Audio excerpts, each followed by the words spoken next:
persona pueda atender a un paciente y que, dicho sea de paso, no comprometa más su vida, ¿sí? Estos 5 puntos, lo primero es la cinemática. En general, la cinemática habla un poco sobre fuerzas de aceleración, desaceleración, sobre fuerza, sobre peso, sobre movimiento. ¿Qué te quiere decir algo? Les pongo un ejemplo. Una persona que salta de un 4º piso, ¿no? Probablemente tenga riesgo de ser un politraumatizado, de que esté en riesgo su vida y que corra peligro, ¿no? A diferencia de una persona que de repente salta de repente de un solo piso, ¿no? Entonces ahí ves la diferencia, qué tanto puede afectar la altura, la velocidad, el peso. De esto te habla la cinemática. ¿Por qué nos interesa saber sobre la cinemática?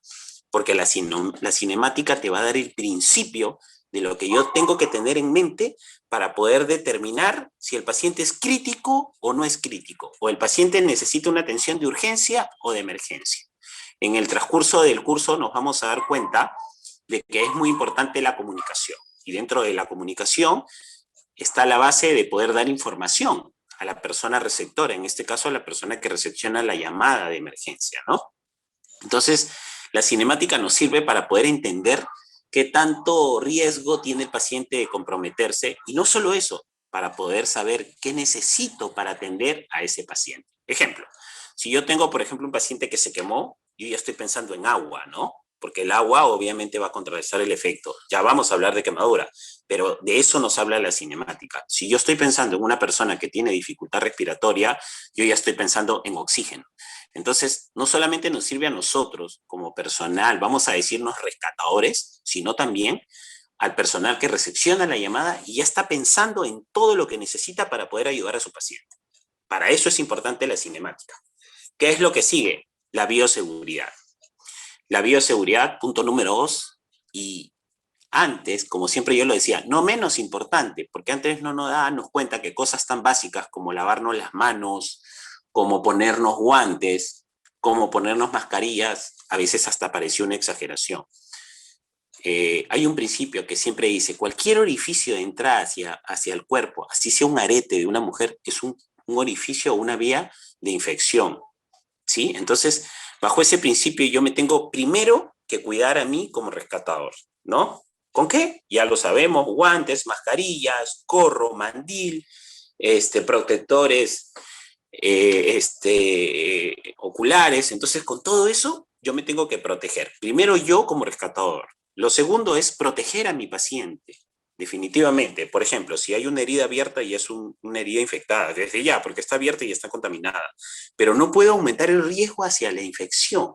Entonces, de eso habla, de bioprotegerme no solamente a mí, sino proteger a mi paciente. Pero no solo eso, sino proteger a las personas que me van a ayudar, a las personas que probablemente no tengan el conocimiento, no tengan el conocimiento para poder protegerse, ¿sí? Pero, sin embargo, tienen mucha voluntad de querer ayudar.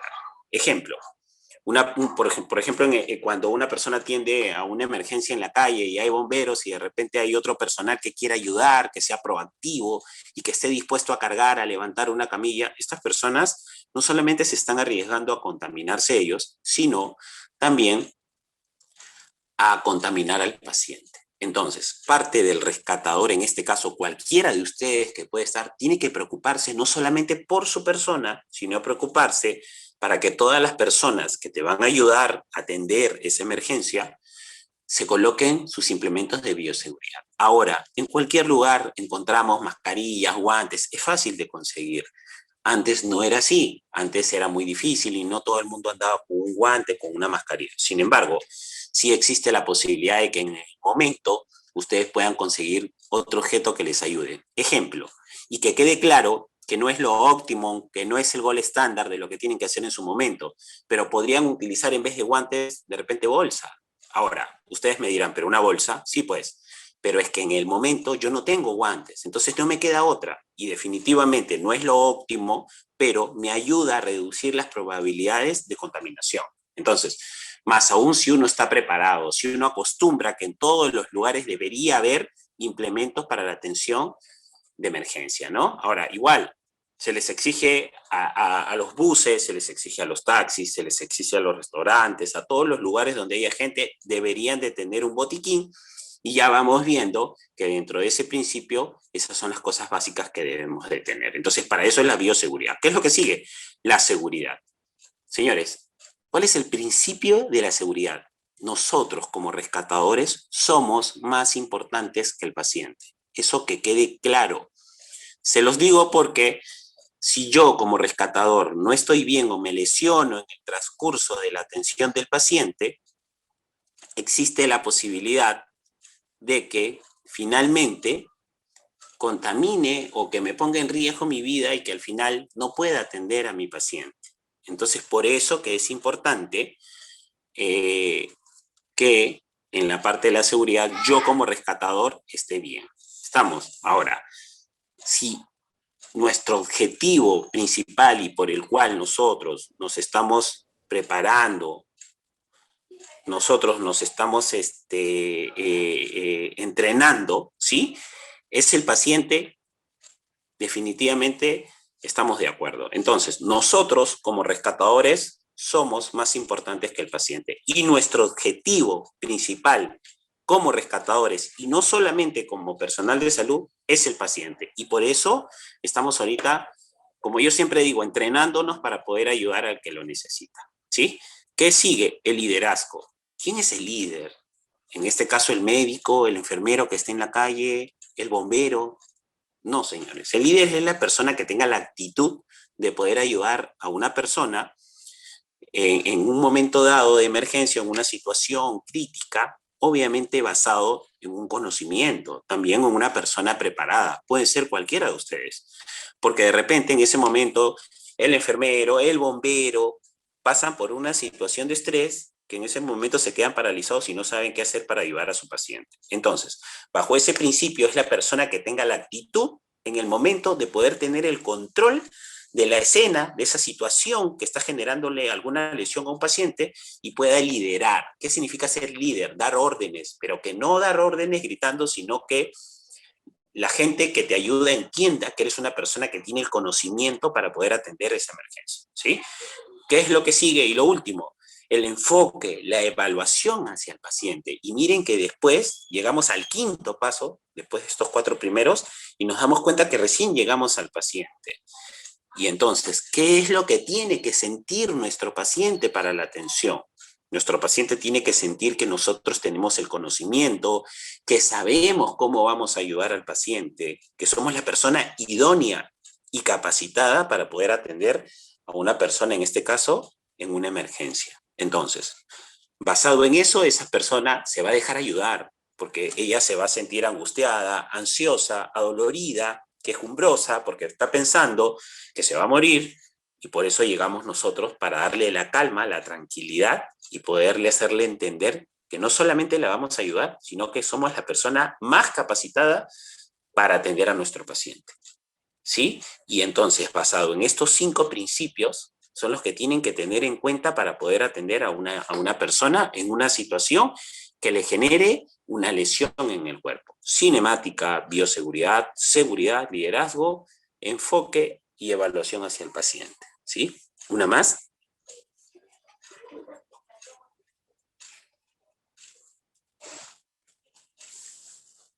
¿Cómo actuar frente a una emergencia, no?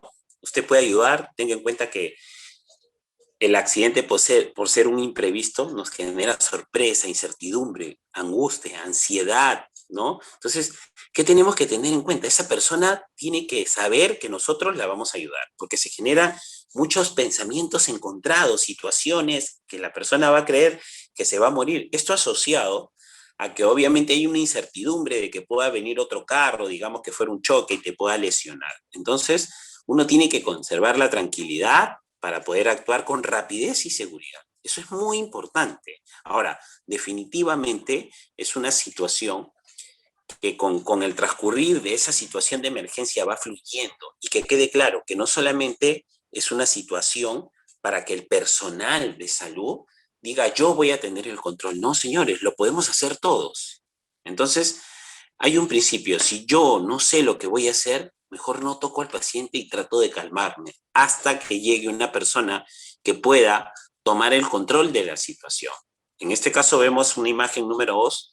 En la imagen en la parte de abajo vemos que hay una joven que está atendiendo a un paciente. Probablemente ella no tenga el conocimiento. ¿Qué cosa es importante ahí? No tiene guantes, pero ella está calmando. Ella está calmando la situación. Y esto implica detener el tránsito, calmar a la familia, porque probablemente no sepa lo que tenga que hacer, pero sí tiene cosas claras, que no tiene que mover al paciente, que tiene que calmar al paciente y tiene que hacer una llamada. Esos principios tienen que estar claros para nosotros en una situación de emergencia. Una más. Activar el servicio de emergencias urgencias. Señores, muy importante esto que parece sencillo. ¿Sabían que el 70% de las llamadas al sistema de emergencia acá en el Perú son de personas que llaman a jugar? Dicho sea de paso, que estas personas que llaman a jugar saben, no se dan cuenta que las están grabando y ahorita esto es un delito, ¿no? Inclusive está multado, ¿no? Entonces hay que tener mucho cuidado con eso. Pero lo que sí queda claro es que encima le quita tiempo al personal que recepciona la llamada. Entonces es más o menos un promedio de un 70%. Ese 30% que sobra son de personas que quizás sí necesiten la atención de salud. Ahora, imagínense lo difícil para el personal receptor de la llamada poder definir quién es una emergencia, quién es una urgencia, ver la prioridad, y esto sumado a una serie de limitaciones que tenemos con nuestras unidades. Entonces hay que pensar en poder definir quién tiene la mayor prioridad, y no solamente eso, porque nosotros como pacientes o como familiares siempre vamos a pensar que tenemos la prioridad o que el paciente, en este caso, sea nuestro familiar, sea la persona que necesita en este tema la atención de salud en su momento. Entonces hay que saber priorizar. ¿Cuál es el número acá en el Perú? El de los bomberos, el 116. Siempre en los cursos pregunto cuál es el número de la atención de emergencia y dice 911. No estamos en los Estados Unidos, estamos acá en el Perú, y el número que centraliza esto es el 116 en el caso de los bomberos, y en el caso del SAMU es el 106. Ahora, los que sí te pueden ayudar a filtrar, y va a ser de mucha ayuda y que a veces no lo consideran en el sistema de atención de primera emergencia, es a la policía, y sí debería.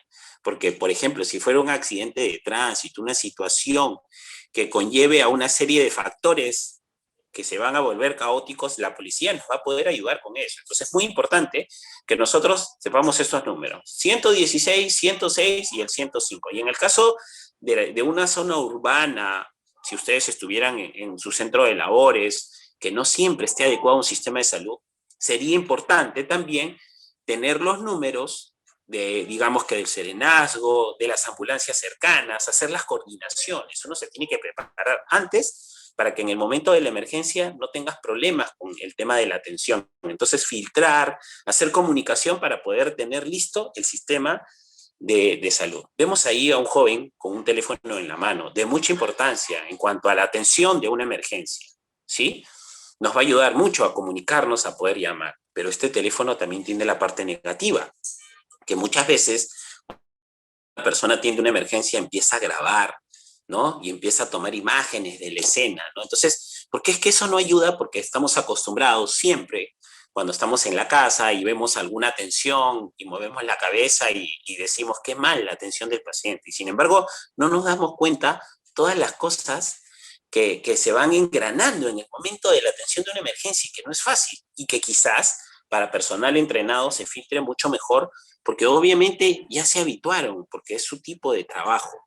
Pero entonces, ¿qué tenemos que hacer? Decirle a la persona que está grabando que por favor se retire, que apague su celular, que estamos atendiendo al paciente, que sea parte de la atención del paciente. ¿Sí? Entonces, si no tengo la seguridad de lo que voy a hacer, es preferible no hacer nada, calmar la situación, decirle al paciente que espere y poder comunicarme con el sistema de atención de emergencia. ¿Cuál es? El 116. Una más, por favor. ¿Y por qué lo haría? ¿No? ¿Y por qué tendría que llamar? Porque a veces decimos, no, bueno, mejor me voy porque me voy a meter en problemas, porque de repente encima me llaman a la comisaría a declarar. Señores, ¿por qué lo haría? Porque nosotros podemos ser los pacientes, porque nosotros podemos ser las personas que tengamos la necesidad de la atención de salud, porque no solamente podría ser nosotros, sino podría ser un paciente, un familiar cercano, y a ninguno de nosotros nos gustaría que dejen a un familiar y que no le dediquemos el tiempo para poder atender una situación, porque siempre creemos que nos vamos a complicar, ¿no? Entonces, lo haría por eso. Porque muchos dicen, bueno, yo no soy enfermero, entonces tengo que seguir de frente, yo no soy personal de salud, así que ya que vean. No, señores, pero puedo ayudar, puedo de repente buscar un policía, puedo ver la forma de poder filtrar esta situación y hacerla de mejor manera que el paciente no se complique. Una más. Nos permite, ¿qué nos permite? Conservar la vida del accidentado. Muchas prioridades de las atenciones ayudan a que el paciente tenga mayor probabilidad de vida, ¿no? Les cuento algo muy importante, así, rapidito. En cuanto al RCP, las probabilidades de éxito dándole masaje cardíaco a una persona en el primer minuto es del 98%. Entonces, ¿qué quiere decir? Que si nosotros encontramos a un paciente que hace un paro cardiorrespiratorio, la única probabilidad de vida, o vamos a decirlo así, sobrevida, somos nosotros mismos. Entonces, es muy importante que el tiempo nos va a dar la ayuda que necesita el paciente en su momento, porque quizás venga la mejor ambulancia, el mejor médico, y que probablemente en nuestro sistema de salud, con otras cosas que se conjugan, la ambulancia probablemente en el mejor de los escenarios llegará en unos 15 minutos. Sin embargo, teniendo en cuenta que en 15 minutos el paciente tiene una probabilidad de 40-50% de vida. Por eso es importante evitar las complicaciones físicas o psicológicas, ayudar en la recuperación de la víctima, asegurar el traslado del accidentado a un centro de atención especializado. ¿Qué tan importante es conocer la diferencia? Y no siempre tengo que ser un personal de salud. ¿Por qué? Porque de repente hay una persona que se accidenta, es un politraumatizado y lo llevamos a un policlínico pequeño. Y finalmente lo dejamos ahí porque pensamos que en todos los policlínicos atienden una emergencia.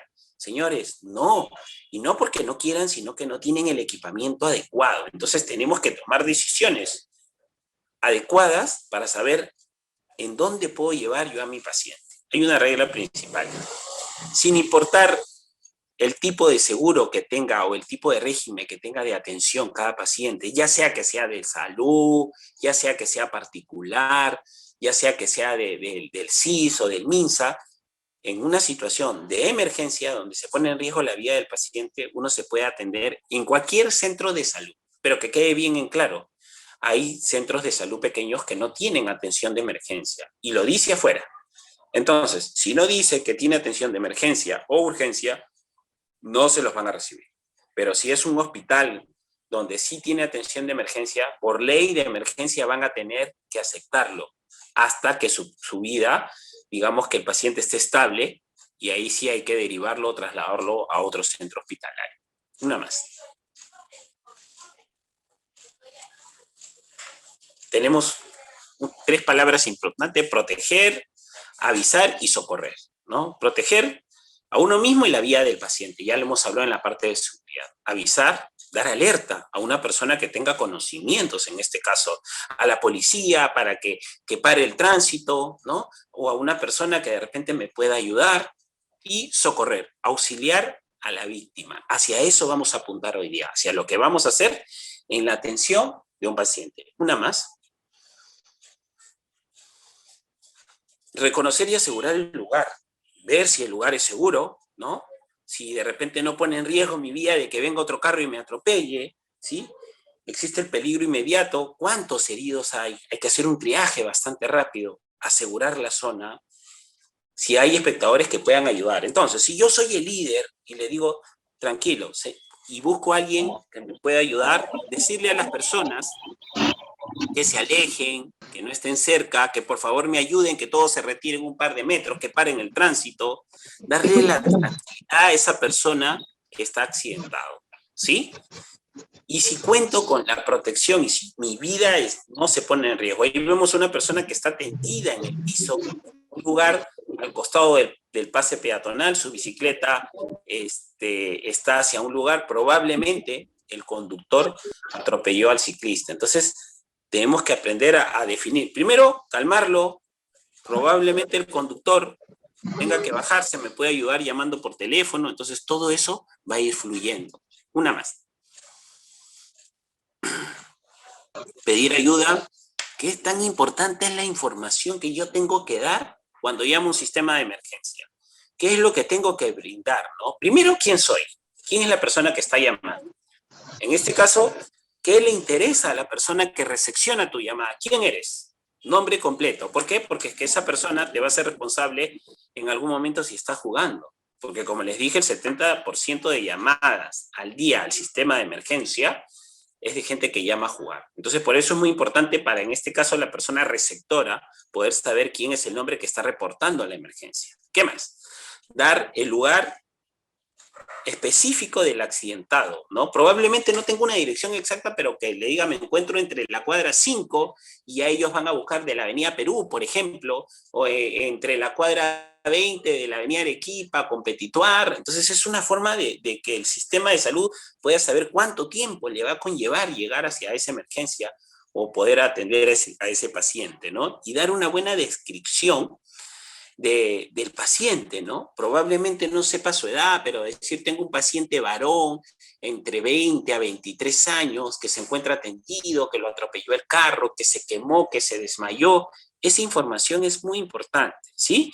Y la logística necesaria, o sea, ¿qué es lo que se va a necesitar para poder atender a un paciente? Ejemplo, rapidito. Aló, buenos días, soy el licenciado Julio Ramos, me encuentro entre la cuadra 15 y la cuadra 20 de la avenida Arequipa Competituar. Había un accidente de tránsito, un carro atropellado a un motociclista, el paciente se encuentra desorientado, es un paciente varón entre 30 a 35 años, y lo tenemos ahí en el piso calmado, pedimos una unidad.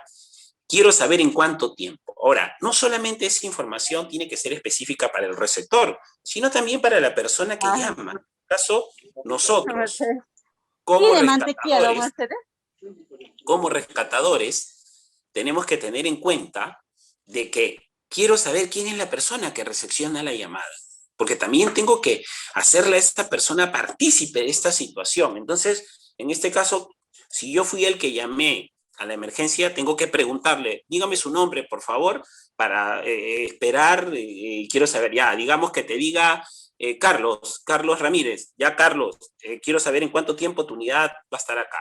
En 15 minutos. Bien, Carlos Ramírez, estoy tomando tu nombre y vamos a esperar la unidad, te agradezco. Entonces yo ya de alguna u otra forma le di cierta responsabilidad, en este caso, al que te está atendiendo, porque al final llamé y no sé a quién llamé, pues. Entonces esperamos la ambulancia, se crean denuncias, ¿no? Y finalmente no sabemos a quién llamé y probablemente fue a otro sistema de salud y no era el que te tendría que ayudar. Entonces, por eso es tan importante no solamente para el que llama, sino para el que recepciona la llamada. Una más. Actúe si tiene la seguridad de lo que va a hacer. En este caso, si yo voy a atender una emergencia, sé lo que voy a hacer, me siento seguro porque tengo conocimiento. Señores, por eso es el entrenamiento, por eso nos estamos tomando un tiempo para poder, digamos, actualizar o de repente afinar ciertas cosas que en algún momento ya les enseñaron. Conservar la tranquilidad, sí es muy importante, porque es que de eso depende cómo se sienta mi paciente. El paciente tiene que sentir la seguridad que yo soy la persona idónea y la persona que ha sido contratada para ese tipo de trabajo. Y si en este caso no soy personal de salud y cuando voy a ayudar a alguien tengo que identificarme, amigo, tranquilo, he venido a ayudarte, no te preocupes, cálmate, que te vamos a ayudar, te vamos a trasladar. Es muy importante que ustedes siempre sean voluntarios para poder atender a una persona, porque por eso nos estamos tomando un tiempo para poder entrenarnos, ¿no? No hay que darle nunca nada por la boca, ni darle agua, ni darle alcohol, nada, solamente calmarlo, solamente calmarlo. No comentar sobre el estado de lesionado. Mucha gente se pone a hablar al costado. Ejemplo, alguien convulsionó y el paciente está un poco desorientado, confuso, y sin embargo alguien está diciendo, pucha, pobrecito, así murió un familiar, en el momento puedo generarle tensión al paciente. Sí, para seguir avanzando, las preguntas las hacemos al final. Les pediría que lo anoten para que al final me puedan preguntar, porque si no, no avanzamos. ¿Sí? Seguimos. es importante tener un contacto verbal con el paciente, en todo momento conversar con él, porque yo le puedo ir haciendo preguntas, ¿cómo te llamas? ¿Sabes qué día es hoy? Y eso me puede dar mucha información, en este caso, de su estado neurológico. No es una evaluación completa, esto no es un curso de trauma, pero por lo menos nos permite saber si el paciente está orientado en tiempo y en espacio. Es una información muy, muy importante y básica, ¿no? Y nunca mover al accidentado, más aún si es de trauma, más aún si es de trauma, hasta que llegue una ayuda especializada. Entonces, es por eso el porqué del entrenamiento. Una más. Comprobar el estado de conciencia, comprobar el pulso, comprobar la respiración y buscar posibles hemorragias. ¿Qué cosa es importante? La conciencia, antes uno llega, señor, ¿me escucha? Señor, ¿me escucha? Si él me responde, yo ya sé que las vías aéreas están permeables. Es una persona consciente, que probablemente esté un poco desorientada, no significa que no esté consciente. En cuanto al pulso, hay dos formas fáciles de identificar. Persona consciente es un pulso distal, en este caso el pulso carotídeo, pulso distal, porque está consciente. Persona inconsciente es el pulso carotídeo, al costado del cuello, ¿sí? Entonces, vamos rápido. Persona consciente, pulso distal, que es el pulso radial, ¿sí? Otro pulso, cualquier pulso distal, y la persona inconsciente es el pulso carotídeo, ¿sí? ¿Qué más? Hay que buscar posibles hemorragias, ¿sí? Hay que buscar si hay lesiones en este caso, ¿sí? En cuanto a la evaluación, así de rapidito, eso va a haber un segundo capítulo, ya lo vamos a ver más adelante, en otra fecha, vamos a darnos cuenta que en cuanto a la evaluación siempre nos enseñaron el ABC, ¿sí?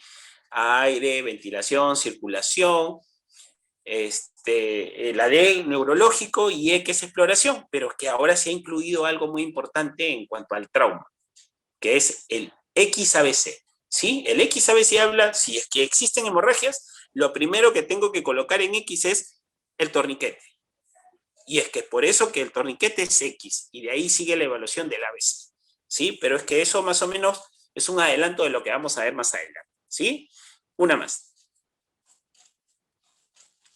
¿Qué tiene que explorar el estado de conciencia? A ver si hay estímulos. En cuanto a esa parte, antes lo que la gente hacía era hacer un estímulo doloroso, ¿no? En este caso agarraban la tetilla y la inclinaban. Eso ya no se hace. No se hace, primero, porque ya se demostró que si la persona está inconsciente, eso no lo va a levantar, que quede claro, ¿sí? Y eso puede conllevar a que se malinterprete la atención del personal de salud, a que se piense de que hubo algo excesivo, ¿no? Que en este caso podría darnos, si fuera una foto, una imagen de repente de tipo de que el hombre se quiso sobrepasar, por ejemplo. Entonces, por eso ya no se utiliza, ¿no? Entonces, uno tiene que mover en el hombro, sacudir, agitar al paciente. Eso es lo que se tiene que hacer. Ya no hay que pellizcar a nadie, ya no hay que buscar. Existe si está consciente o inconsciente. Eso es lo que yo quiero identificar.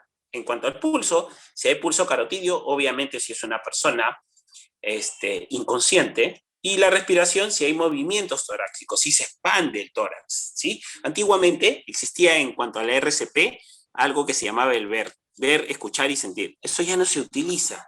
Solamente tengo que ver si hay movimiento torácico. Eso es lo que quede puntual. Entonces tengo que visualizar el tórax de mi paciente, ¿sí? Identificar si hay expansión torácica. ¿Qué cosa es importante ahora?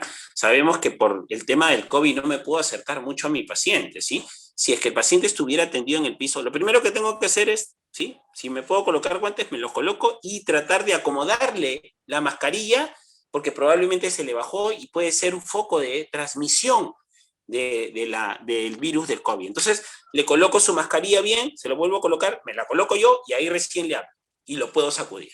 Entonces es muy importante la colocación de la mascarilla si en este caso se le hubiera movido al paciente que se encuentra en el piso tendido. Una más. Estado de conciencia, ya lo hemos visto, si puede hablar, hay que moverlo, sacudirlo y decirle quién es y qué ha venido a ayudar. Una más. Para evaluar el nivel de conciencia utilizaremos un método, el ADVI, ¿sí? A, la persona se encuentra alerta o responde sin problemas, ¿sí? Tranquila. B, la persona responde únicamente a estímulos verbales, solamente cuando le hablo, ¿sí? D, la persona responde únicamente a estímulos dolorosos. En este caso, movimiento brusco. Y si la persona no responde a estímulos o si está inconsciente. Ese es el ADVI. Una más. Ahí hay unos parámetros de los valores normales de la frecuencia cardíaca, generales. En el caso de los niños, frecuencia cardíaca de 80 a 120. La frecuencia respiratoria, para los que no saben, es el número de veces o respiraciones por minuto, ¿no? Que se observa netamente el tórax del paciente, que en el caso de un niño de 2 a 6 años debería ser de 20 a 30. En el caso de niños de 6 a 13 años, de 80 a 100, y la frecuencia respiratoria de 12 a 20. En el caso de 13 a 16 años, la frecuencia cardíaca es 70 a 80 y la frecuencia respiratoria de 12 a 20. Mayores de 16, un adulto de 60 a 80, la frecuencia cardíaca y la frecuencia respiratoria de 12 a 20. ¿Qué cosa es importante? Frecuencia cardíaca es el número de veces que el corazón late por minuto. Y la frecuencia respiratoria es el número de respiraciones de la persona que se tienen en un minuto. ¿Cómo me entreno? Fácil. Si yo me entreno en casa solo, me toco el corazón y voy viendo cuántos latidos tengo por minuto. Es el promedio del adulto de 60-80.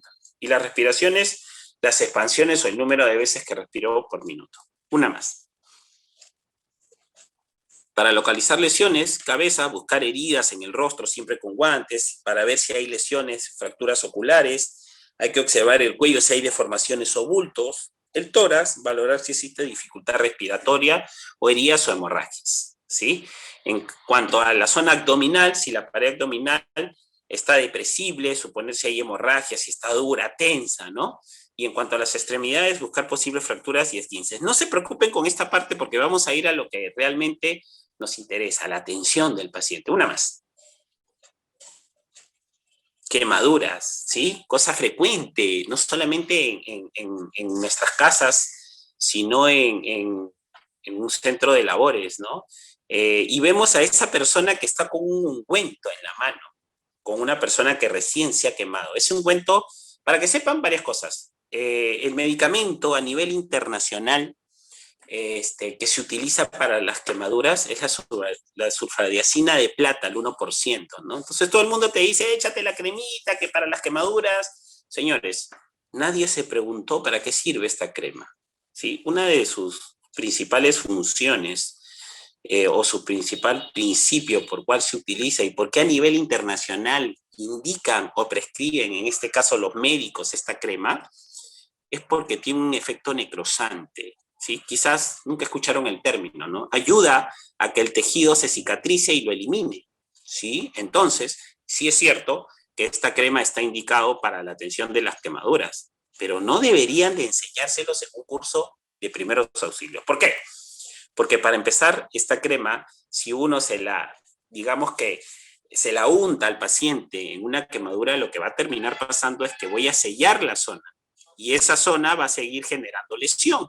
Y al seguir generando lesión, va a seguir generando calor y va a seguir quemando. Entonces, no se debe de echar ninguna crema, ningún ungüento cuando una persona se quema. Eso es totalmente falso. Porque el cuerpo, no solamente el 75% del cuerpo es líquido. Y no solamente eso, tenemos un aparato termorregulador, lo cual quiere decir que vamos a captar el calor muy rápido. Entonces, si este calor es captado por el cuerpo, lo vamos a tener mucho tiempo. Entonces, finalmente, si yo inicialmente a una persona que se queme con agua, con lo que fuera, lo que va a terminar pasando es que voy a seguir generando lesión. Entonces la pregunta es, ¿cuándo está indicada esta crema, este ungüento? Pasado las 6 a 7 horas. Lo cual quiere decir que tiene que ser prescrito para un médico, por un médico, porque aún así existe todavía la posibilidad de que yo sea alérgico a este medicamento, que todavía no lo sé. Entonces es algo que no se debe hacer en primera intención. Una más. ¿Con qué me puedo quemar? Líquidos calientes, fuego, material caliente, quemaduras eléctricas, muchas cosas que generan calor. Entonces lo importante es que el cuerpo, por el hecho de tener el 75% de agua, somos como una antorcha viva que nos vamos a prender y no solamente vamos a captar el calor, sino lo vamos a mantener. Teniendo en cuenta este principio, hay que saber cómo actuar y qué tenemos que hacer en su momento, con algo tan sencillo. Una más. existen quemaduras de primer grado, de segundo y de tercero, ¿no? Mucha teoría en esa parte. Primer grado, vemos color rosa, rojo, sin ampollas, sensación de ardor, ¿sí? Uniforme, cicatrizado, es espontáneo. Generalmente cuando uno a veces va a la playa, se quema demasiado, o de repente el agua caliente, que es superficial. Tenemos la segunda, las de segundo grado, que ya tienen un color mucho más intenso, moteado, tiene formación de ampollas, sensación de pinchazos muy dolorosas, ¿sí? Se eleva y finalmente generan una situación de ansiedad.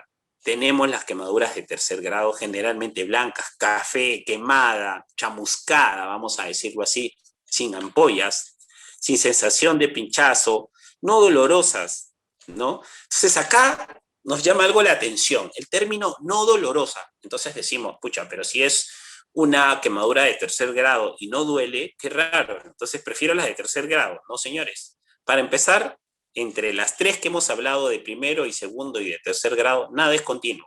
O sea, ¿qué significa que nada es continuo? Que no todas las personas van a tener solo de tercer grado. No, muchas partes de esa lesión podrían ser de primer grado, otras partes de tejido podrían ser de segundo y otras partes de tercer grado. Entonces, miren cómo se va complicando.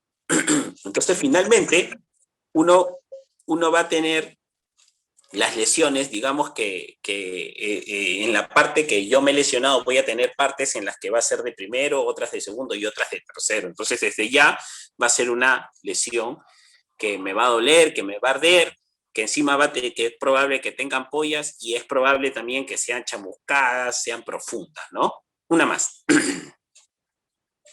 Ahí está el porcentaje, según el lugar de la lesión. Tenemos en cuanto a la parte torácica del 9%, la zona abdominal del 9%, los miembros superiores, que son los brazos y los pies, casi un 4.5, 9%. Es más o menos para identificar, ya es un término un poquito más médico y poder definir cuánto es el porcentaje de quemadura del paciente. Una más.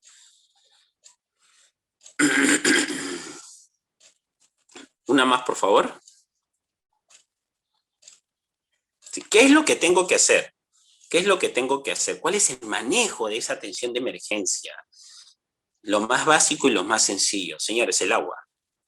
El agua fluida, el agua constante, lo que me va a ayudar es a que en este caso cambie la temperatura que se está originando en la lesión. ¿Sí?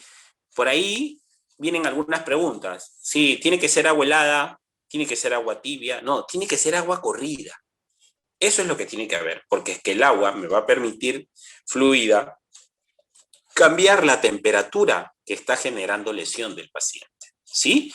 Entonces, tengo que llevarlo al paciente a un lugar donde el agua sea corrida, fluida, y me va a ayudar mucho. ¿Qué más es importante? Si tengo algún tipo de anillo o algo que esté generando lesión, y si es que puedo retirarlo, se retira, ¿sí? En este caso, imagínense la temperatura que se puede ocasionar en un objeto de metal, ¿no? Como un reloj, un anillo, ¿no? Ahora, ¿qué pasa con las prendas que son de material, digamos, plástico? Hay algunos chores así de tipo sintético que fácilmente se pueden adherir a la piel. Señores, si yo le echo agua y sale, no hay problema. Pero lo que yo no tengo que hacer es tratar de quitar la prenda, porque la prenda probablemente esté muy adherida al cuerpo y lo que va a terminar pasando si yo la saco es que además de la quemadura puedo producir una hemorragia o puedo producir mayor lesión. Entonces, no tengo que tratar de quitar nada hacia el paciente, que quede claro, solamente tengo que tenerlo en agua fluida. ¿Cuánto tiempo? Hay teorías que dicen de 15 a 20 minutos. Yo diría que a mayor tiempo, mucho mejor. Entonces yo podría decir que podría estar tranquilamente hasta 30 minutos, pero sí hay que cuidar al paciente de la hipotermia, porque no puedo sobrepasar ese tiempo, que esa hipotermia y esa baja de temperatura también puede ocasionarle al paciente otro tipo de problemas asociados, ¿sí? Entonces vamos a dejarlo entre 15 a 20 minutos. Es muy importante controlar el tiempo. Imagínense que uno esté en la casa o en un centro de trabajo y lo que me puede conllevar a llevar un paciente a un centro hospitalario. En el mejor de los escenarios me voy a demorar 15 minutos. Esos 15 minutos, señores, sigue generando lesión hacia el paciente. Entonces, pudiéndole dar un tratamiento correcto en casa, ¿sí? Prevenir la hipotermia, por eso les dije, podría utilizar de repente una ducha, va a depender de la quemadura, pero tengo que cuidar que la temperatura del paciente no baje en su totalidad, ¿sí? Qué cosa también es importante? Aplicar gasas estériles y prevenir la infección. Nunca se aplica ningún tipo de pomadas, ni ungüentos, ni ninguna crema. Como les vuelvo a repetir, la sulfadiacina de plata es la crema que se utiliza o el ungüento para las quemaduras, pero que eso tiene que ser después de las 7 a 8 horas y obviamente indicado por un médico. ¿Sí? ¿Qué cosa también es importante ahí? Cuando uno coloca apósitos en una zona que ya obviamente pasaron los 15, 20 minutos con el agua, este apósito, esta gasa tiene que estar seca. ¿Por qué?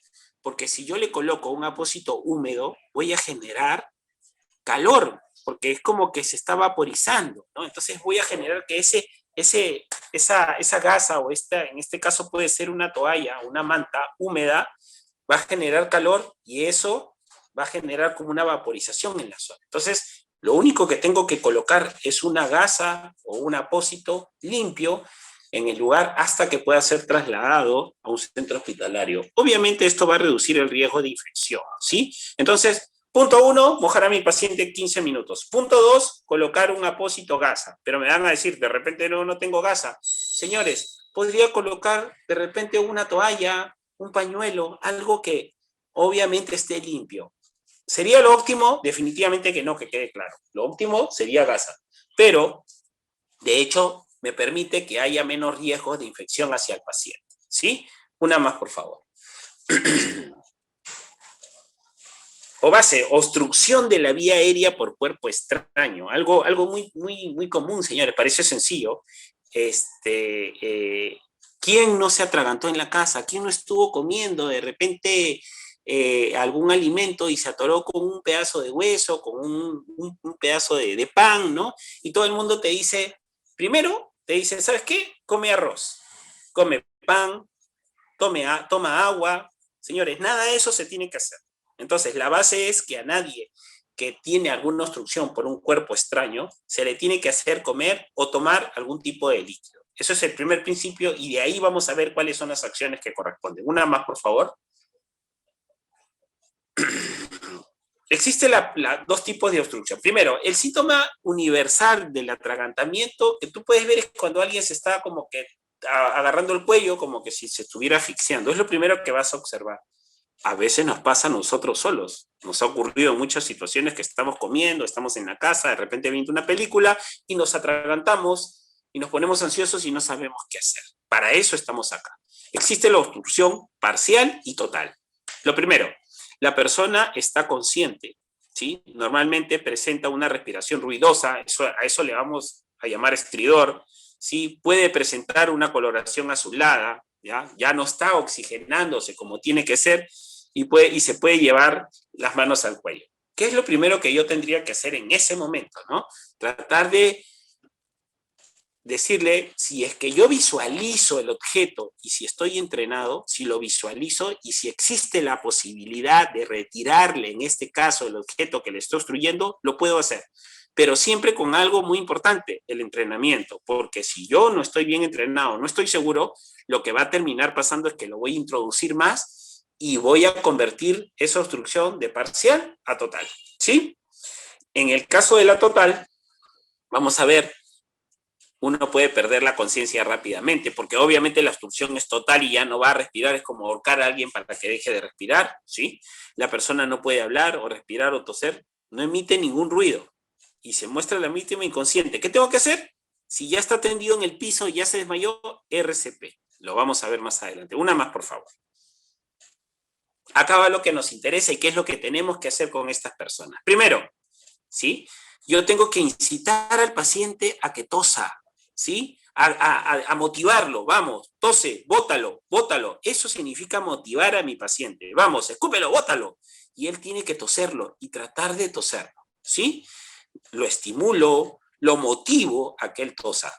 Ven que ella, la joven de la imagen número 1, está con su mano en la espalda. Señores, no se le golpea al paciente en la espalda. Si yo golpeo a alguien en la espalda por gravedad, lo que va a pasar es que ese objeto que tiene en las vías aéreas va a bajar y se va a obstruir más. Solo lo está motivando, solo lo está ayudando a que él tosa. ¿Hasta cuándo? Hasta cuando ya su tos sea ineficaz. Si ya él no puede toser, yo ya no puedo insistir más, ¿sí? Entonces, vamos rápido. Maniobra número 1, si puedo visualizarlo y lo puedo retirar, lo retiro. Punto número 1. Punto número 2, lo ayudo, lo estimulo, lo motivo para que el paciente tosa. Vamos al punto número 3 y al más importante, la maniobra de Henrich. ¿Qué es lo que tengo que hacer? Ubicar por la parte posterior una pierna adelante y una pierna hacia atrás para poder soportar el peso de mi paciente. Ahí ven la imagen. Entrelazar mis manos por debajo del tórax, ¿sí? A eso vamos a llamarle el apéndice sifoides, podemos llamarle el diafragma, porque ahí está el músculo más principal de la respiración, y entrelazarlos y generar una maniobra hacia arriba. Maniobra de Henrich, ¿sí? Si el paciente, después de esa maniobra, ¿hasta cuándo lo voy a hacer? Hasta que el paciente esté inconsciente, ¿sí? Seguir haciendo la maniobra de Henrich para que solamente por presión positiva, al ejercer fuerza hacia mi lado, el paciente pueda eliminar o botar este objeto extraño. Que quede claro hasta ahí de que existe la posibilidad de que el paciente se desmaye. Entonces, por eso tengo que estar parado con un pie adelante y un pie hacia atrás. Pregunta hasta ahí. ¿Qué pasaría si no puedo cubrir la circunferencia abdominal o torácica de mi paciente? Lo que yo tengo que hacer es inclinarlo a un lugar duro o de repente hacia una mesa y empujarlo por detrás para que genere presión. Y eso es lo mismo que voy a hacer si estuviera solo. ¿Qué es lo que sigue si el paciente está totalmente tendido en el piso? RCP, reanimación cardiopulmonar. ¿Sí? Una más. Fracturas. ¿Sí? Cosa que parece sencilla. Por ahí alguien me puede decir algunos términos como el huesero, ¿sí? Una persona que basa su tratamiento en probablemente conocimientos que aprendió en el tiempo, ¿no?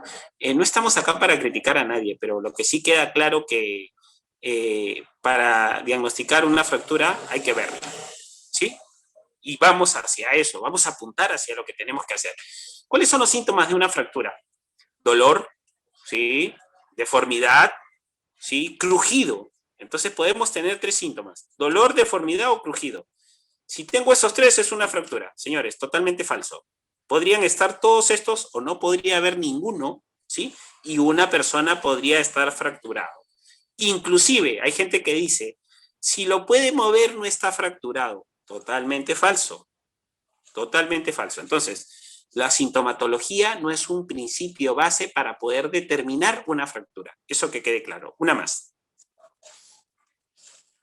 Fracturas abiertas y fracturas cerradas. Las fracturas abiertas, obviamente hay presencia del hueso y hemorragia. Entonces, ahí sí tienes que atender 2 cosas. Primero, la hemorragia, ¿sí?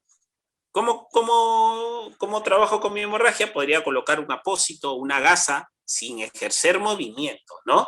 Para ocluir esta hemorragia. Ese es lo primero. Obviamente, totalmente dolorosas. Entonces, ahí ya el trabajo ya es más interactivo con mi paciente. ¿Por qué?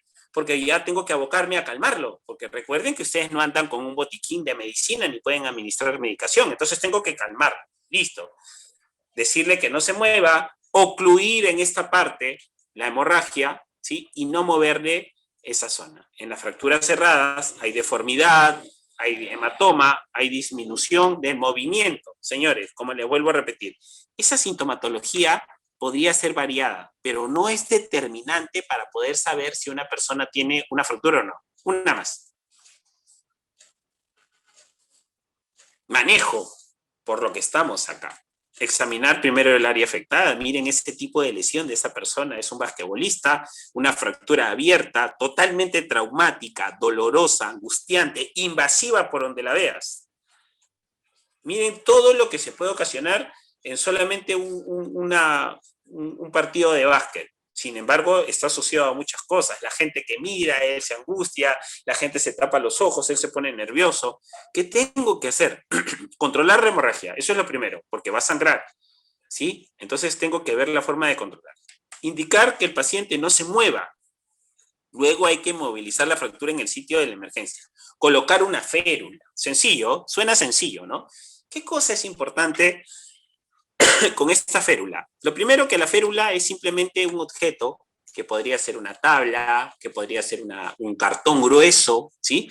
Que nos va a permitir inmovilizar esa zona, porque obviamente cualquier movimiento que le generes al paciente con una fractura va a producir dolor. Pero basado en este principio, siempre o algunas personas te dicen que tienes que tratar de mover la lesión en 3 movimientos. Señores, totalmente falso. Yo lo que tengo que hacer es ubicar la zona lesionada en una zona cómoda para el paciente. ¿Qué significa en una zona cómoda? Ubicar esa pierna o ese miembro afectado en una zona que probablemente anatómicamente no sea, digamos que normal, ¿sí? Pero que en esa zona no le provoque dolor. Eso que quede claro, que probablemente la pierna podría estar hacia un costado, pero si el paciente está cómodo con esa pierna hacia ese lado, yo no tengo que regresar nada a su lugar. Entonces tengo que inmovilizar a mi paciente en una zona cómoda que no le genere dolor. Ese es el principio de la férula, ¿sí? Manejo simple con material presente. Parece bastante sencillo, pero no lo es. Entonces es interactivo. Vamos rápido, calmo a mi paciente, ocluyo la hemorragia, y lo tercero es inmovilizo la zona con una madera, con un cartón, ¿sí? En una zona que no le genere mayor dolor a mi paciente. ¿Estamos? Una más. Heridas. Suena sencillo, estamos acostumbrados a que una herida. Pregunta importante, ¿una herida es una emergencia o una urgencia? Una herida es solamente una urgencia. Entonces mucha gente va a los centros hospitalarios y piensa que una herida se va a morir y que tiene que ser atendido. Desde ya hay algo importante ahí, que esa herida necesita un manejo sencillo, pero que también probablemente necesite un manejo antibiótico, señores. Y el manejo antibiótico obviamente va a ser hospitalario. Eso quiere decir que después de que yo les enseñe qué es lo que van a hacer en casa, también tienen que saber que esa persona tiene que ser trasladada a un centro hospitalario para que el médico prescriba o indique si fuera necesario una cobertura antibiótica. Digo esto porque mucha gente está acostumbrada a irse a una farmacia y a preguntar qué me puedo poner, qué puedo tomar, y te dicen tómate 2 o 3 pastillas. Totalmente falso. Para que quede claro, en ninguna botica, en ninguna farmacia, en donde fuera, existe un médico. Ellos son, obviamente, personal que está capacitado, son químicos, farmacéuticos que no están, digamos, autorizados a prescribir o a medicar, ¿no? Entonces ellos te dicen lo que probablemente quieran vender, pero no es así. Y normalmente un antibiótico debería tomarse de no menos de 5 a 7 días, y obviamente a más, o sea, podría ser de 10 o 14 días según prescripción médica. Entonces, hay muchos factores que los médicos evalúan para poder atender. ¿Estamos? Entonces, siempre probablemente sea necesaria una cobertura antibiótica, pero que tiene que ser evaluada y determinada por un médico. Una más, por favor.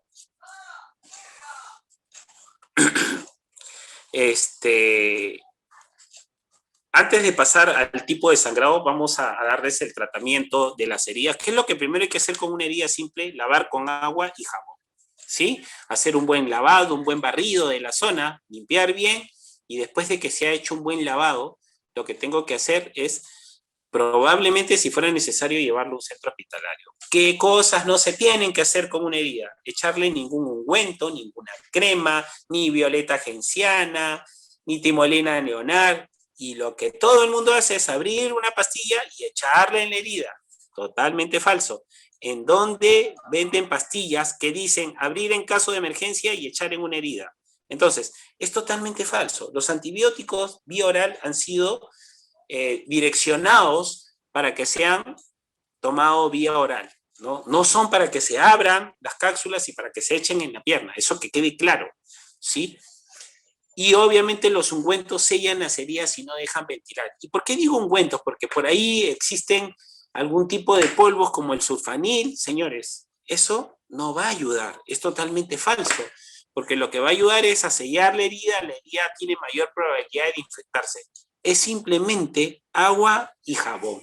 Eso es primeros auxilios, agua y jabón. Cubrir la herida con una gasa, una manta limpia, y si fuera necesario, llevar a un centro hospitalario para que un médico prescribe o indique si fuera necesario un antibiótico. Entonces ya sabemos qué hacer, solamente agua y jabón, no hay otra cosa más, no se tiene que echar ningún ungüento porque eso probablemente retarda el proceso de cicatrización. Otra de las cosas que a veces, o que la gente tiene o piensa y dice, cuando tú tienes una herida, no comas pescado, no comas chancho porque es totalmente infeccioso. Señores, es totalmente falso. El pescado y el chancho no son infecciosos. Sí es cierto, y hay teorías que dicen de que hay un principio que retardan el proceso de cicatrización, más no provocan una infección. Entonces, probablemente por ahí, y algunas teorías que dicen eso, podrías decir, bueno, prefiero no tomarlo. Y lo que sí no se tiene que hacer es tomar bebidas alcohólicas, porque obviamente eso, asociado con un tipo de medicación, puede representar algún tipo de problema para el paciente. ¿Estamos? Entonces ya tenemos claro qué es lo que hay que hacer en una herida. En cuanto a un sangrado, existe un sangrado arterial, un sangrado venoso y un sangrado capilar. ¿Cuál es la diferencia? El sangrado arterial, obviamente la arteria, que sale directamente por un bombeo del corazón, sale sangre oxigenada, va a ser un sangrado masivo, al rojo vivo, un sangrado intermitente, severo, ¿sí? ¿Qué tengo que hacer? Obviamente ocluir, apósito compresivo hacia la herida, tengo que tapar la herida para que no siga sangrando, porque imagínense, una persona con un sangrado que es intermitente podría inclusive causarle o poner en riesgo su vida. Así repito, uno tiene en el cuerpo de 4 a 5 litros como promedio de sangre, ¿sí? Si uno pierde más o menos 1,5 litros, vamos a decirlo así, la persona se podría complicar, podría empezar en un estado de desorden hacia el cuerpo. Entonces, ¿qué tengo que hacer? Ocluir con un apósito compresivo directo hacia el paciente y después de eso hacer un vendaje compresivo. Y si hubiera la posibilidad y si el sangrado no para, lo que tengo que hacer es, ¿puedes bajar volumen? Lo que tengo que hacer es colocar un apósito compresivo en la zona, ¿sí? Ahora, en el caso del torniquete, cosas importantes, señores. En cuanto al torniquete, por ahí se preguntan si el torniquete se usa o no se usa.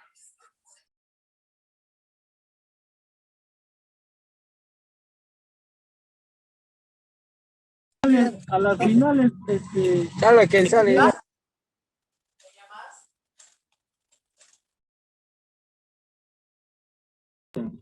¿Sí? ¿Se escucha bien?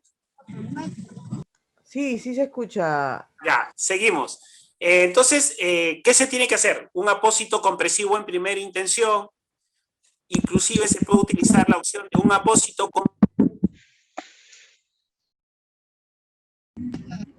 Buenas noches. Sí, se puede hacer un compresivo. apósito.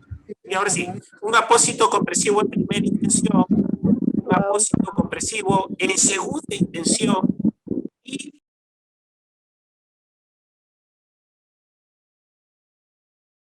señor.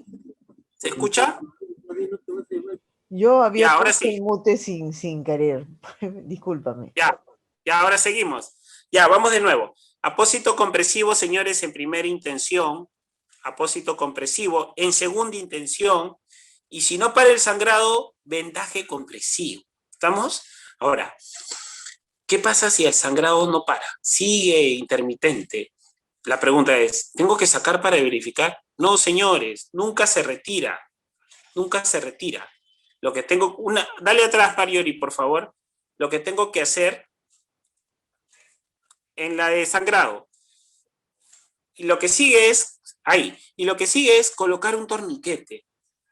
El torniquete, obviamente, si estoy en la calle podría utilizar una corbata, una correa, girarlo con un lapicero, un objeto largo. Todos sabemos cómo hacer un torniquete, pero por ahí hay preguntas y me dicen, pero el torniquete ya no se usa, el torniquete se desafloja cada 10 minutos. Señores, totalmente falso. Los últimos estudios en Afganistán, donde existe, obviamente, heridos por arma de fuego, para que sepan, y no solamente eso, esos estudios demuestran que un tejido o un miembro podría estar sin circulación de 6 a 7 horas y no podría representar mayor problema. Entonces, el torniquete es lo único que nos asegura el que ese paciente no tenga un sangrado continuo. ¿Estamos? Entonces, teniendo en cuenta eso, les va a ayudar mucho en la atención de emergencia. El torniquete se usa y desde que se coloca no se retira hasta llegar al centro hospitalario. Estos estudios que yo les hablo nos demuestran de que un torniquete podría estar ocluyendo una hemorragia hasta inclusive 48 horas. Ahora, sí es cierto, existe la posibilidad de que cuando la persona llegue al centro hospitalario, pierde el miembro. No existe, pero después de eso no hay otra. Y teniendo en cuenta que son primeros auxilios y estamos en una zona urbana, lo mejor que pueden hacer en un sangrado masivo es colocar el torniquete. Que quede claro. ¿Qué cosa importa en el torniquete? Saber cuántas vueltas le di para que pueda ocluir la hemorragia. ¿Estamos? Si yo suelto, ¿qué pasaría si lo suelto? Y lo dejo, digamos que reposar unos 5 a 10 minutos, el sangrado va a salir con mucho más fuerza. Entonces, desde que se coloca el torniquete, no se retira. Eso que quede claro, ¿sí? El sangrado venoso es un sangrado rojo oscuro, un sangrado continuo, mínimo. En teoría, simplemente con una oclusión directa, con un apósito y un vendaje va a ser totalmente sencillo. Y el sangrado capilar probablemente sea como una manta, una pérdida mínima de sangre, ¿sí? ¿Qué nos puede ayudar después en ese momento? Nada, porque ha sido como un sangrado mínimo. De todas maneras, siempre se le dice que tiene que ser evaluado por un médico para ver si existe otro tratamiento, ¿no? Un tratamiento en casa, una de las medicinas muy buenas para esto, es el Hiroduil. El Hiroduil tiene un efecto antitrombótico y va a ayudar mucho con ese tipo de lesiones. Pero bueno, lo que más nos importa es el tratamiento de una hemorragia, en este caso de una arteria. Entonces vamos rápido para terminar con esta parte. Apósito compresivo en primera intención, apósito compresivo en segunda intención, y después de eso, vendaje compresivo, y lo que nos quedaría es el torniquete. Si en este caso vemos un sangrado demasiado masivo, lo que tengo que hacer directamente es colocar mi torniquete y aún así colocar mi apósito y mi vendaje. ¿Está claro? Una más. Acá vemos el manejo, apliquemos una presión directa, eso es lo que yo digo vendaje compresivo en primera intención, ¿sí? Si es más avanzado, inclusive en los cursos de control de hemorragias que nosotros tenemos, hacemos hasta vendaje con apósito compresivo en 3 intenciones, ¿no? Nos ayuda mucho a levantar el miembro y hacer un vendaje compresivo que genere cierta presión en la zona. ¿Y por qué digo cierta presión? Porque si genero demasiada presión, inclusive puedo ayudar a que ese sangrado aumente. Una más, por favor. Vendajes siempre tiene que ser de una forma anatómica, ¿sí? Voy haciéndolo por partes. Es muy importante explicándole al paciente hacia dónde lo hago. Una más. Acá vemos algunos, el vendaje, la acción de vendaje consiste en la aplicación de una venda sobre una parte del cuerpo con fines preventivos o terapéuticos. Tienen como propósito compresión y contención. Ya hemos hablado del tema de compresión para detener una hemorragia, para fomentar la absorción de los líquidos tisulares y prevenir la pérdida de los mismos, ¿no? Y en cuanto a la contención, es inmovilizar la zona, ¿sí? En el caso de una luxación, ¿no? El concepto de vendar una lesión como una luxación, ¿sí?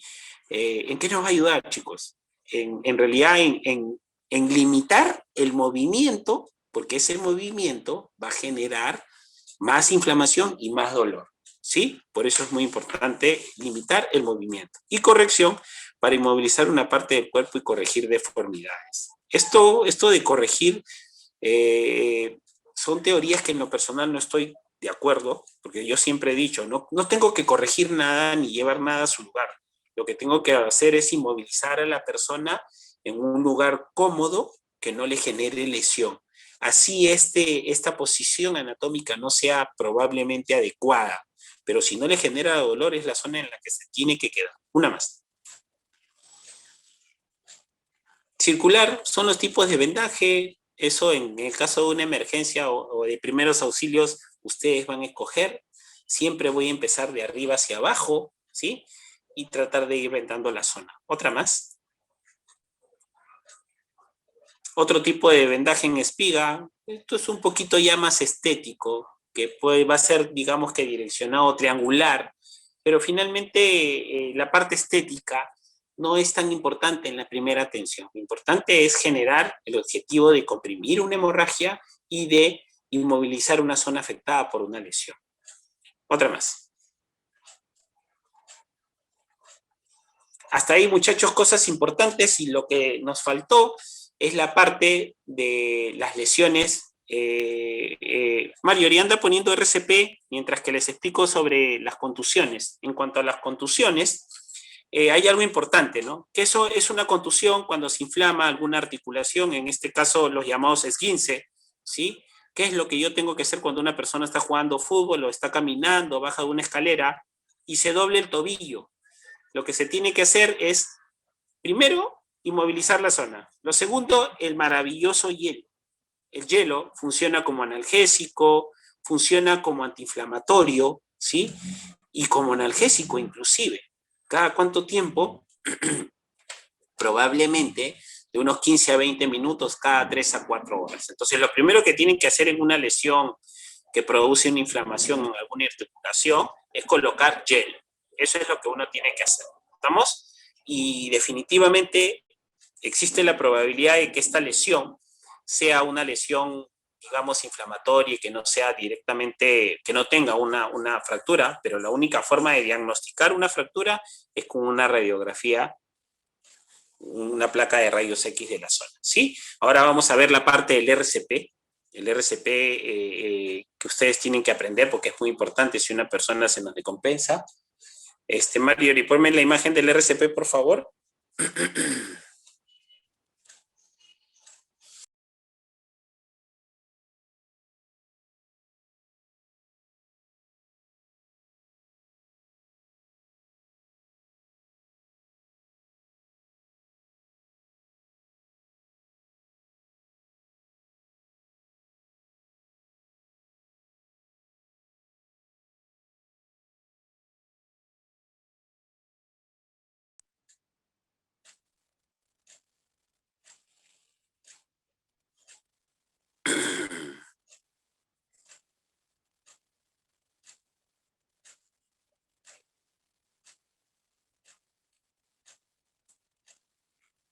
Una más, pásalo hasta la primera.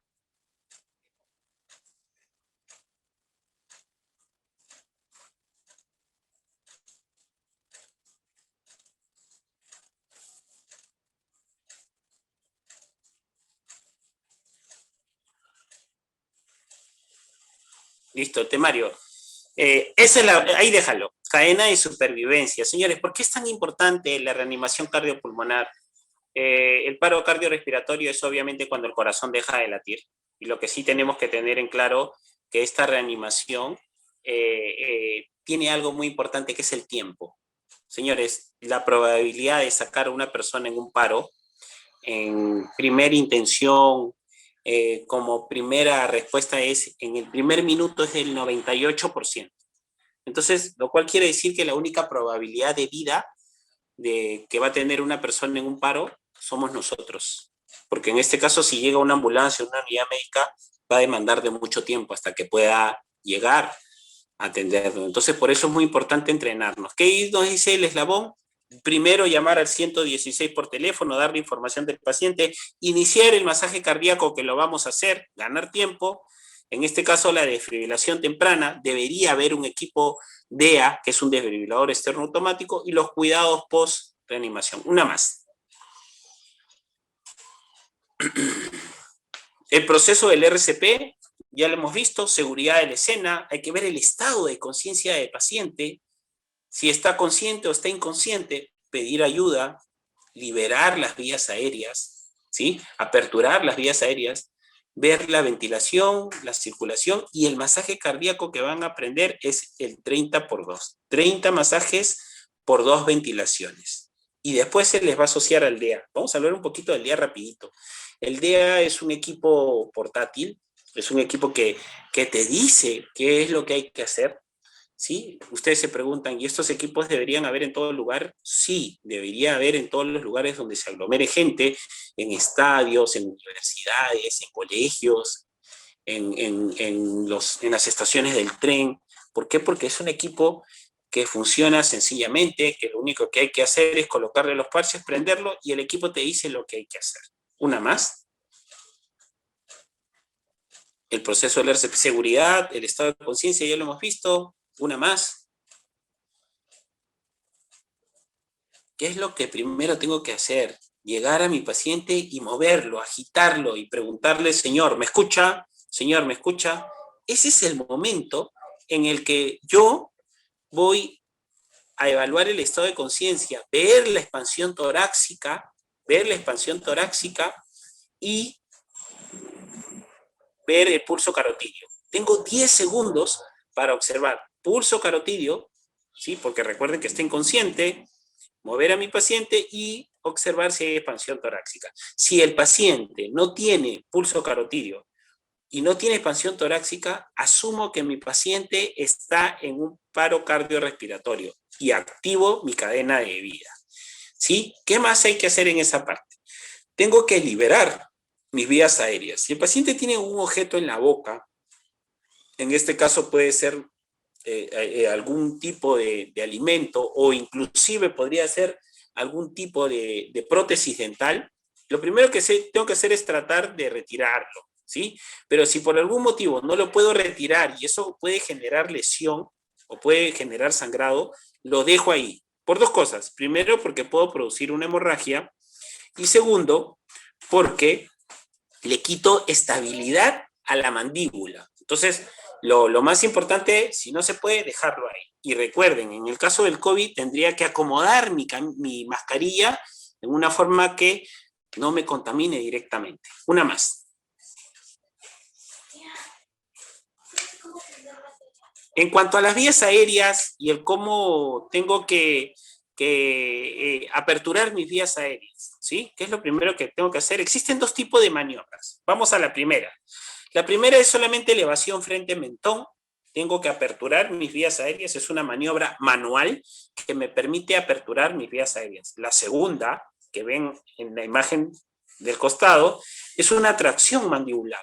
Yo tracciono la mandíbula hacia arriba y me permite no mover mucho la parte cervical. ¿Cuál es la diferencia?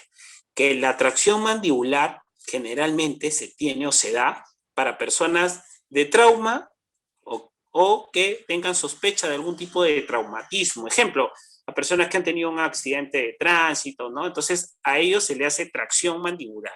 Entonces, aperturo mis vías aéreas y procedo a hacer un barrido, a verificar. Si estoy con guantes, hago un barrido en mi boca y verifico si hay alguna obstrucción.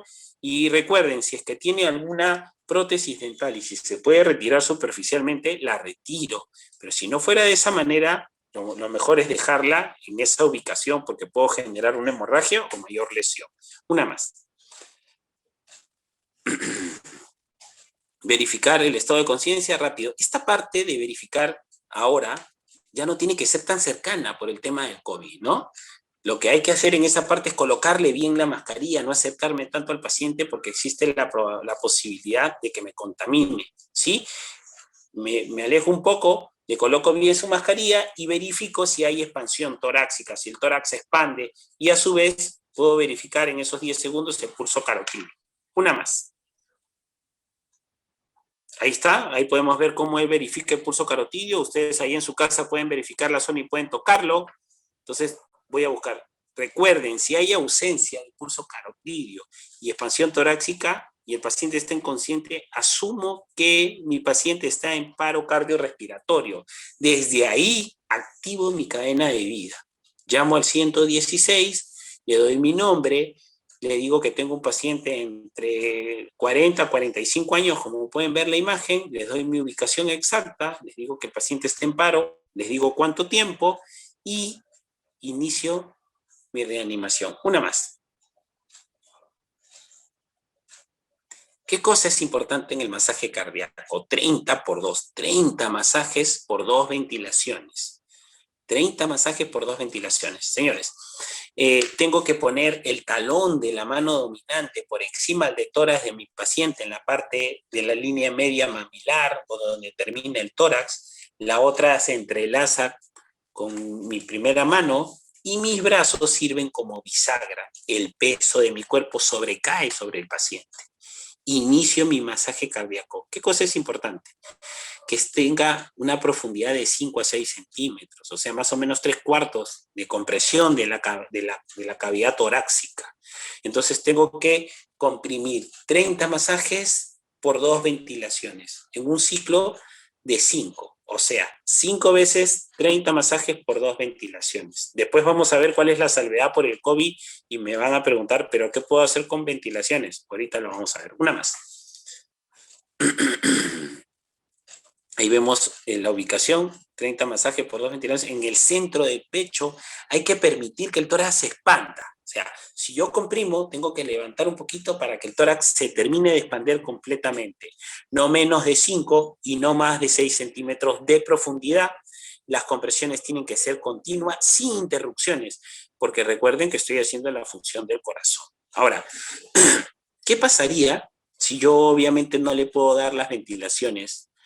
Por ejemplo, si el paciente tuviera algún tipo de sangrado en la mandíbula por una lesión bastante grande, porque fue un accidente de tránsito, y no le quiero dar respiración boca a boca porque sumado a que ahorita con el tema del COVID me puedo contaminar, podría solamente hacerle masaje cardíaco. Entonces, ¿cuál es la secuencia? 100 masajes, no menos de 100 y no más de 120 por minuto. Entonces, el masaje tiene que ser continuo. Señores, esto aumenta la sobrevida del paciente, de que mi paciente tenga más probabilidad de vida.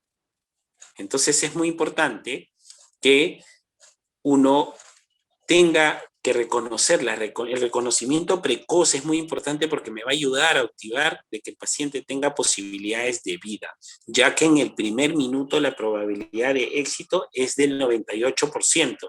Y cada minuto que pase, esta probabilidad se reduce en 10 minutos, lo cual quiere decir que pasados los 5 minutos ya empieza a haber un daño neurológico, ya empieza a haber un desorden, que esto, digamos que en 10 minutos ya el compromiso es mucho mayor.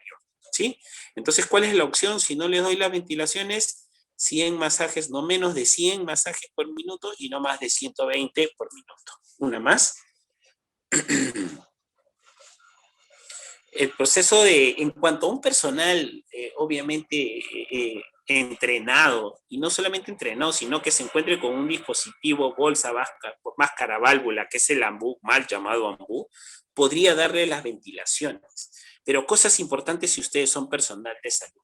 Hoy en día, en el RCP, según el American Heart Association, el dispositivo bolsa, válvula, máscara, que es el AMBU, ¿sí? O el BMM, como quieran llamarlo, tiene que ir conectado a una fuente de oxígeno abierta a 15 litros, que es algo que no te enseñan en los cursos. Pero entonces te puede servir como ayuda para no contaminarte. Entonces, en los centros, o para ustedes que trabajan en centros de atenciones iniciales, que no es una emergencia grande, ya debería estar incluido en su kit, su AMBU o su dispositivo bolsa, válvula, máscara, para poder ventilar a mi paciente. Pero no se olviden que este dispositivo tiene que estar conectado a una fuente de oxígeno a 15 litros. Eso es muy importante para que este suministro sea mayor del 100%. ¿Sí? Entonces son 30 compresiones por 2 ventilaciones. Ahora, si fuera algún familiar y no habría problema por darle la respiración boca a boca, es algo que es una alternativa que de verdad tendrían que hacerlo. ¿Sí? Una más. Señores, la ventilación es tan importante que el masaje, ¿no? Ahí vemos que algunos piensan que solo el masaje. No, es un equipo multidisciplinario. Tienen que ser los dos trabajos. Entonces uno puede ventilar y el otro puede dar los masajes. Tiene que ser en conjunto. Pero recuerden que está la opción de no darle las ventilaciones porque tienen miedo de contaminarse. Una más. El proceso del RCP, tranquilizo, ahí tienen una foto del DEA. El DEA es el desfibrilador externo automático. Se coloca en el esternón y en el ápex. Es más, los parches dicen dónde colocarlos porque tienen las imágenes. y lo único que tienes que hacer es prenderlo. Tú tienes que continuar haciendo el masaje y el equipo te va a decir que te detengas, el equipo te va a decir retírate y te va a decir que le des una descarga. ¿Qué cosas es importantes? No tengan miedo a este tipo de equipos, ya lo vamos a ir conociendo poco a poco. Para los que no lo conocen, lo que sí tienen que saber que el equipo no va a desfibrilar si el paciente no lo necesita, porque además el equipo tiene una función de monitorización, lo cual quiere decir que solo sí va a desfibrilar o te va a aconsejar la desfibrilación cuando el paciente lo amerite.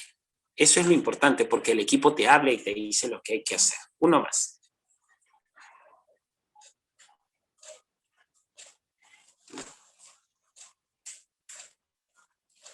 En cuanto a los parches, esto es algo ya más hospitalario. Tienen que tener en cuenta que el AJA ahora, en vez de las palas que han visto en los desfibriladores, recomienda los parches, porque no te va a permitir que toques al paciente directamente. Para nosotros, que es primeros auxilios, lo importante es saber que estos equipos deben estar en cualquier centro donde se aglomere gente y que puedo abrirlo sin problemas, colocarle los parches porque tiene los dibujos de dónde colocarlo y simplemente prenderlo y hacer lo que el equipo te diga. Una más.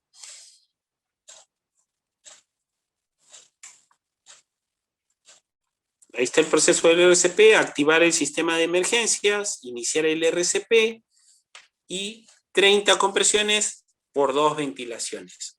O de lo contrario, si no fuera ese caso, solamente masaje cardíaco, 100 compresiones por minuto y no más de 120. Una más.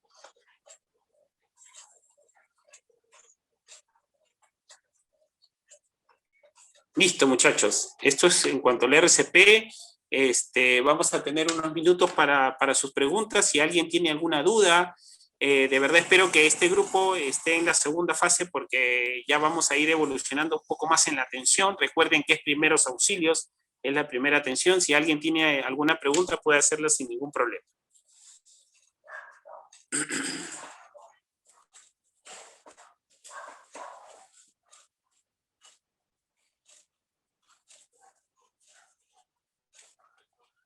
¿Sí? ¿Hay alguna pregunta?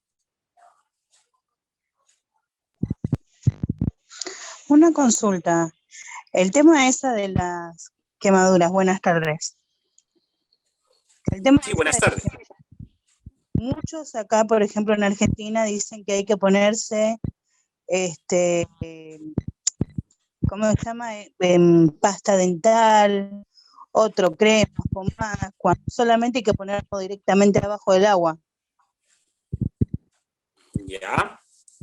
Cosas importantes. Para empezar, sí, en muchos países, inclusive acá en el Perú, se utiliza la crema dental. ¿Qué pasaría si yo a la hora de hacer mi aseo bucal dejo la crema dental, genero calor porque me va a quemar, ¿no? Entonces termino enjuagándome rápido porque te arde, te quema, ¿no? Entonces, basado en ese principio, podría generar mayor lesión en una quemadura, ¿no? Y esto sumado a una serie de ungüentos, como inclusive hay personas que dicen échale ají y todo eso, no, eso genera mayor lesión.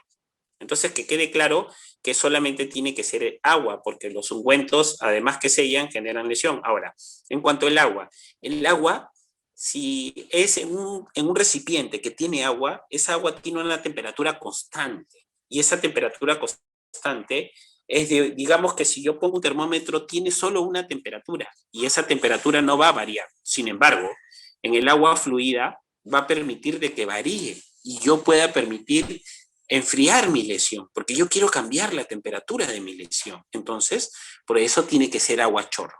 No tiene que ser agua helada tampoco. Simplemente tengo que abrir el caño y el agua tiene que ser constante, fluida, durante 15 a 20 minutos. Eso me va a ayudar a poder variar la temperatura de esa zona que está generando lesión.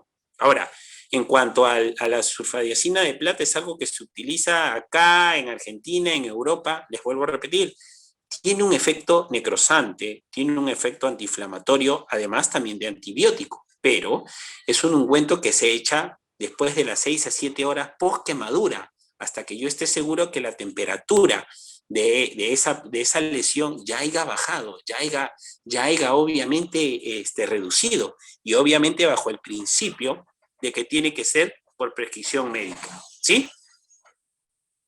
¿Alguna otra pregunta?